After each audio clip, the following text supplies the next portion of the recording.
besties, and welcome to another Genshin theory! I've actually got two theories in one video today, and unlike the other times I've done videos like this, these two theories are actually connected to each other. The first one is about Celestia's culture, and the second is about the Denjo Archon Kusanali.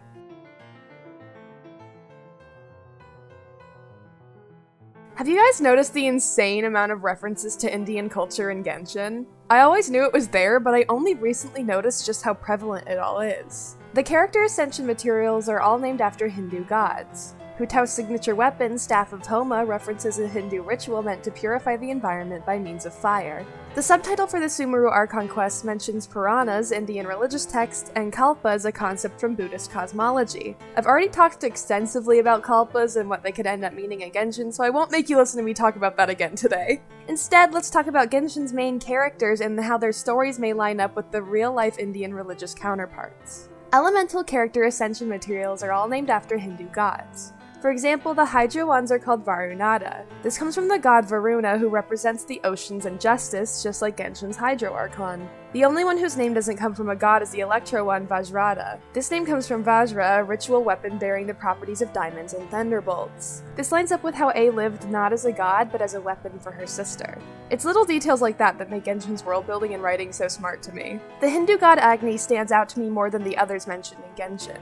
Agni is the god of fire, so we can assume that he is the real-world version of Armorada, the Pyro Archon and god of war. Months ago, I said that I think Pyro has some kind of connection to the afterlife. Hu Tao is a Pyro user who received her vision when she visited the afterlife despite being a living human. For some reason, Pyro transcends the divide between the living and the dead. This is mirrored in Hinduism's Agni. Hindu belief is that fire contains deceased souls and that Agni has the power to rebirth and reincarnate them through the fire, mostly in Homa rituals. In the Tevat chapter storyline preview, Dainsleif says that the rules of war are woven in the womb, which is a direct connection between Murata and birth. The subtitle for the Natlan Archon quest is Incandescent Ode to Resurrection, so I think that at some point we can expect to see Murata die and come back to life.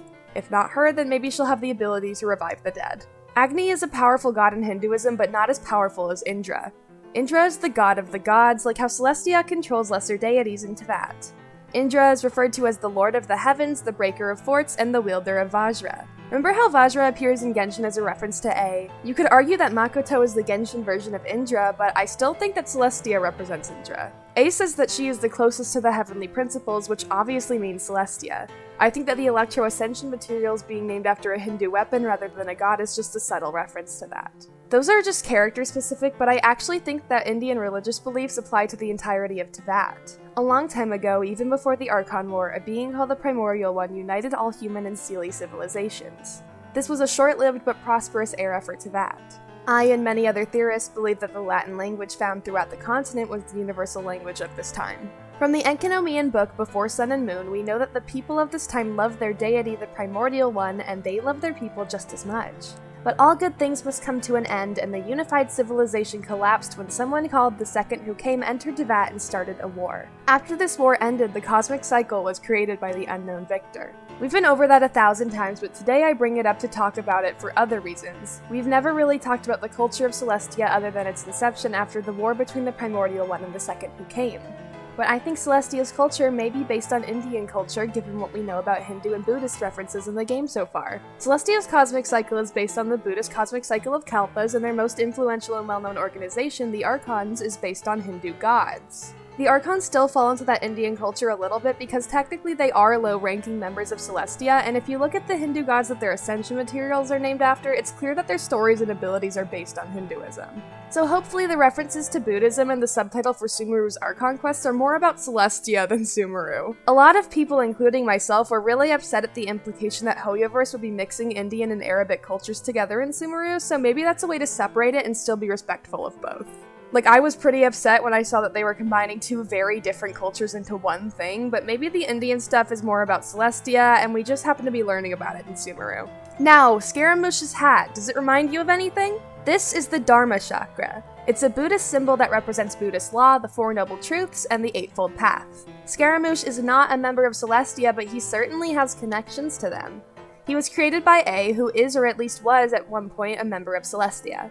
In Unreconciled Stars, he had the revelation that the sky was fake and that all of the stars were a lie. I think that Scaramouche's hat is modeled after the Dharma chakra. Both have 8 exterior spokes and a shape with 3 main parts that morph together. Scaramouche's veil has a similar design. I don't think this means he's a member of Celestia, though. I think this is a sign that he's becoming close to them. After all, he's related to A and he learns some forbidden knowledge about how the world works. If a normal person learned that, they'd probably get killed right on the spot, but Scaramouche is different.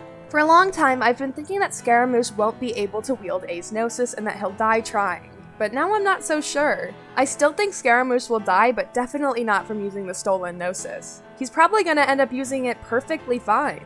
A initially deemed him too delicate to wield her power and lead the country, but that was 500 years ago. A lot has changed since then, meaning that Scaramouche may be able to do it now. As for his death, one of 2 things is possible. Either he gets killed by the Fatui, or Celestia finally kills him for knowing too much. On one hand, the Tsaritsa has every reason to kill Scaramouche. By taking A's Gnosis from Yai and running off with it, he has put her entire operation at risk. I believe that the whole point of collecting the Gnosis is to distance people from Celestia so they won't have any control over them anymore. Scaramouche holding onto one for his own personal gain completely ruins the point of the Fatui existing in the first place. He wouldn't be a puppet for A anymore, he would just become a puppet for Celestia instead. The Tsaritsa, having experience with that, would have no choice but to kill Scaramouche to get the Gnosis away from him. Or, much more interestingly, Celestia would kill Scaramouche for knowing too much. The Dharma chakra is also referred to as the Dharma wheel. Turning the Dharma wheel is a phrase that means learning something new. Scaramouche is literally wearing a symbol that means he learned something enlightening. The only problem is that it wasn't something he was supposed to know. He wasn't supposed to find out that the sky is fake, and more likely than not, he'll have to pay for that. I've been talking about the Dendro Archon and her predecessor for a long time now. Kusanali's story has the potential to be one of the most interesting in the game given the timeline of her existence. She was born immediately after the Cataclysm and instantly became the new Dendro Archon following the death of the previous one, the God of the Woods. Even though I'm not stoked about her leaked design, I'm definitely excited to learn more about her history and personality. Kusanali is the youngest of the Archons and possibly the youngest god currently alive. At only 500 years old, she doesn't have as much life experience as the other Archons. She wasn't even alive when the Cataclysm happened, so she doesn't have that shared trauma with them. Before today, I had 2 theories regarding her age. Either she was very young, right before the Cataclysm, and took over Sumeru following the death of its Archon, or she died as an allogene in a previous life and was sent back to Teyvat as a new person by Celestia. Even though I still think those theories hold up pretty well today, I have yet another theory about her young age.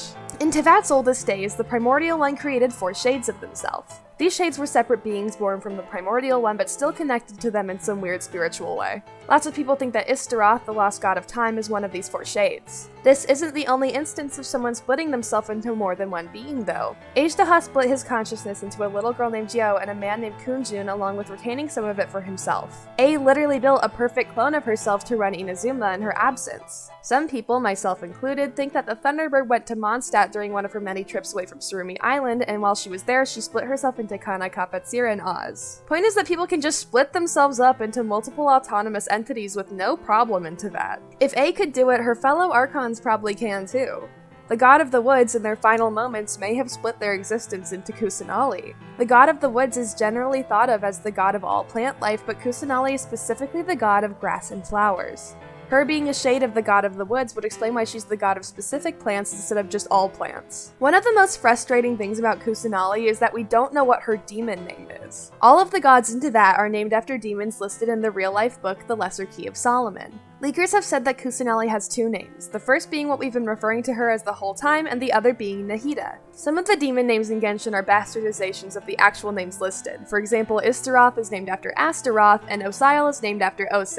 The first name we heard for A was Baal. Even though that's not her real identity, the first name we ever heard her called was her demon name. The people of Mondstadt all exclusively refer to their god as Barbados, which is Venti's demon name. I feel like if Kusanali had one, we would have heard it by now. But all we have is Kusanali and Nahida. Instead, I think that Kusanali is a substitute for a demon name and Nahida is her chosen name. Kusanali is a portmanteau of Pali words Kusa, referencing sacred Kusa grass, and Nali, meaning hollow stalk. Pali is a language native to India. It's the sacred language of Buddhism. Earlier we talked about how Indian religion may be what Celestia is based on. As an Archon, Kusanali is technically a member of Celestia.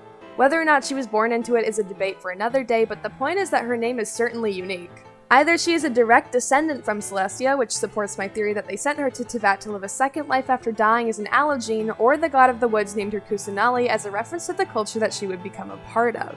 The name Nahida is an Arabic name that means delightful. Sumeru is mostly based on Arabic culture, so her chosen name makes a lot more sense for her character than Kusanali does. But maybe they can both make sense if her story is written in the right way. And one last thing, I think the Denjo character ascension materials will be named after the Hindu god Aranyani. She's the goddess of plants and she usually keeps to herself and doesn't interact with people very often. Reliable leakers have said that Kusanali acts the same way. I know this video was all over the place and I'm so sorry about that. To be honest, I've been having a really hard time coming up with new theories lately since I feel like I've already covered everything in the game so far. At this point, I feel like I just have to wait for new content to even think about making a new theory. I feel like I'm only really adding on to pre-existing theories right now, and even though that's a lot of fun, I'm definitely counting down the days until we get something new to work with.